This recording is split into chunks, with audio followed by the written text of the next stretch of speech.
Hello everyone, welcome back to GGN. This is part 2 for this news report today for March 5th, 2013. I'm going to continue here. Obama job approval reaches new low, says the Gallup poll. It's plunged to below 50%, the lowest level since his re-election. Results show that Obama's approval rating ranked only 46% between February 29th and March 2nd, down from 53% a week earlier. Furthermore, 46% of the respondents voiced disapproval on Obama's performance, up from 40% of a week earlier. $253 billion is what Obama borrowed, nearly 6 times as much in February as sequester cuts all year. During the month of February, as Obama was warning Americans that they would see dramatic effects in their lives as sequesterization of some planned federal spending kicked in, the federal government's debt climbed by $253 billion. In other words, the 1 month increase in the debt was nearly 6 times as much as the $44 billion in spending cuts the CBO estimates will take place in 2013. First term, Obama increased debt $50,000 per household, more than 42 presidents in 53 terms combined. This is from January 19th, 2013. During his first term, the debt of the federal government increased by $5.8 trillion, which exceeds the combined debt accumulated under all presidents from George Washington through Bill Clinton. Recovery in U.S. is lifting profits but not adding jobs. No big surprise here. It says that with the Dow Jones Industrial Average flirting with a record high, the split between American workers and companies that employ them is widening, and it could worsen in the next few months as federal budget cuts take hold. Millions still out of work. Companies face little pressure to raise salaries, while productivity gains allow them to increase sales without adding workers. So far corporations have captured an unusually high share of income gains. The result has been a golden age for corporate profits, especially among multinational giants that are also benefiting from faster growth in emerging economies like China and India. This is along with the private Federal Reserve's efforts to keep interest rates artificially ultra low and encourage investors to put more money into riskier assets. Then you have 210 more billionaires in past year amid rising global poverty. A newly released list of richest people in the world points to the climbing number of billionaires that have control over even more amount of wealth. Amid the surging poverty across the globe, a newly released list of richest people in the world points to a climbing number of billionaires that have control over even more wealth. They have an aggregate net worth of $5.4 trillion, up from $4.6 in the past year. It further reveals that the U.S. leads the richest people list with 442 billionaires. East Asia ranks next in the list with 386, followed by Europe with 366, the Americas with 129, and Middle East and Africa with 103. And this is pretty much inevitable in this forced diversification of everything, engineering. The report further indicates that the number of female billionaires in the world have also climbed from 104 to 138 within the past year. I mean, eventually that's going to happen when they're CEOs of all these companies and political positions. Nothing. I mean, I'm not bashing them. I'm just saying that this is how it is now. Rothschilds, because they just see everybody as equal slaves. Rothschild loses libel case and reveals secret world of money and politics. You can go there and check it out. It says, thanks to the billionaires' legal battle, we now know a lot more about how the super rich work, from February 11th. Kind of a feature article, so you go there and check it out. I'm going to keep moving for time's sake, but according to the High Court, Nathaniel Rothschild, scion of the banking dynasty and friend of everyone in the spheres of finance, business, and politics, is indeed puppet master to the Baron of Hartlepool and Foy. It says that leading politicians, bankers, and businessmen associate with each other in the fashions that blur the boundaries between work and pleasure is a secret too great to be maintained with any success. It goes on here and it says that this case is a reminder at a time when newspapers are under attack for invading privacy, that the rich and powerful regularly use the law to prevent legitimate scrutiny of their activities. This is going on in the UK and the royal family as well. Had £15 billion profit at scandal hit HSBC. So, boss of the bank that laundered drug money will pocket £2 million. A bonus is rewarded for banks' estimated pre-tax profits of about $15 billion. Profit would be biggest made by British banks since global financial crisis.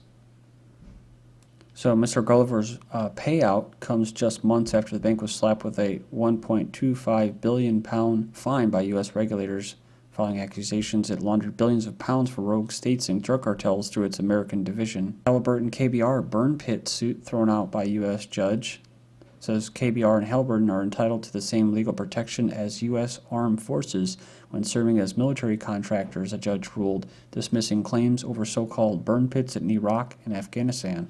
So the judge threw out 57 lawsuits against the companies brought mainly by military personnel who claim they suffered damaged health effects from exposure to the contractors' pits, where items including medical waste, paint, and pesticides are burned in war zones. Then you have a veteran faces jail time for using marijuana as treatment for PTSD. The corpsman came home in 2003 from Iraq and Afghanistan to sleepless nights, panic attacks, flashbacks of combat, horrifying nightmares, anxiety, depression, all amid memory loss and severe stutter. So it goes on there, says he's serving probation in counties for his second and third DUIs, and he's doing well in counseling and school, but he faces jail time for using marijuana medicinally while on probation to manage his PTSD and traumatic brain injury. Student suspended for shaping Pop-Tart into guns. So this is a story that happens about every day now, somewhere in the nation. It says a student in Baltimore was suspended over breakfast. The 7-year-old was eating a Pop-Tart at school. A teacher saw the pastry and said she thought it looked like it was being shaped into a gun. The teacher also said she heard Welch say bang bang while he was holding it. That was enough to get him suspended.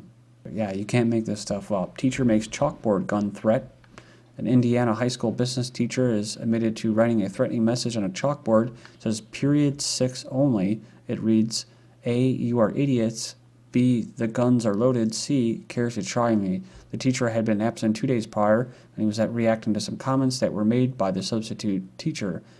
The longtime teacher was sent off campus. Whether he'll keep his job is unclear. Here's the biggest part of the story, I think. A student took a picture of the message, which a school official spotted while monitoring student Facebook pages. We're not saying, in fact, that there is a threat. That's what we're determining by interviewing the students, says the staff, says police chief. Next up, we have the manufacture of surveillance by consent. The CCTV proposals and the Protection of Freedoms Bill are really about manufacturing consent. So it goes on and says, it's not often you get to witness the birth of a new philosophy, but that is what we are told is at the heart of the new surveillance camera code of practice published by the UK's Home Office this month. So it's called Surveillance by Consent. You need not worry how consent is achieved or what it really means. You can rest easy knowing that the world surveillance, which was sometimes considered controversial, now has a positive-sounding partner, consent, which is a good thing. So in our time, political speech and writing are largely the defense of the indefensible. Thus, political language has to consist largely of euphemisms, question begging, and sheer cloudy vagueness, says George Orwell in 1946, Politics in the English Language. Probably seen this article already. Darpa wants to transcribe all your conversations. So DARPA is working on an embryonic project that would store your every verbal conversation of an internet server, creating a searchable chat database that would represent the ultimate privacy killer. Ooh, an ultimate privacy killer. Didn't know we still had it. It says, having failed to establish its infamous total information awareness system. That's interesting because I think there was actually an Office of Information. It says, although the project was continued under numerous different guises, DARPA is attempting to create a world in which your every utterance is stored in perpetuity. The servers on which our conversations are stored will be owned by the individual, that's your PC or laptop, and their smartphone, and their employer and their government claimed it would never assess the information using their vast new $2 billion spying hub in the middle of the Utah desert. Wired reports that the end result could mean that conversations and events could be transcribed and edited through crowdsourcing, then eventually and easily be shared with friends, family, and colleagues. Once digitalized, those dialogues could also be pursued for general search purposes. We have the NSA doesn't like having its privacy invaded. We're just talking about this humongous facility in Utah. A reporter tried to take pictures of a massive new government data center in Utah. They say it's a bad idea.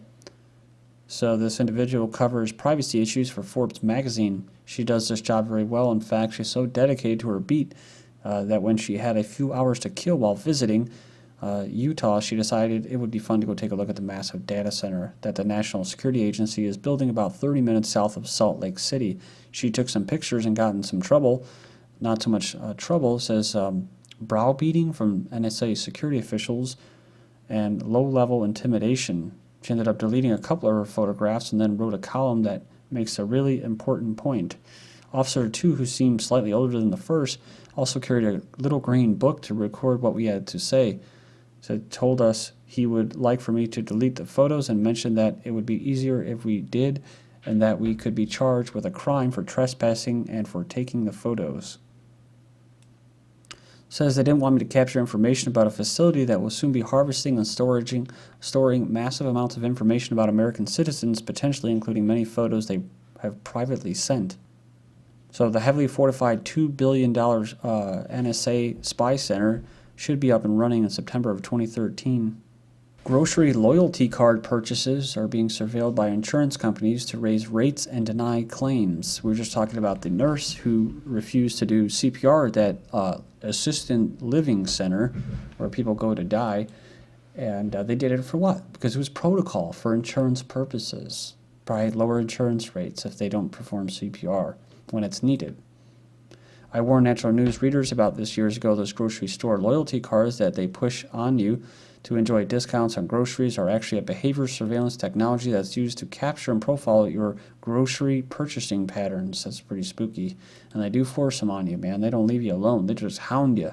This data is then sold off to insurance companies who use it to raise your rates by linking your grocery purchases with the risk of disease.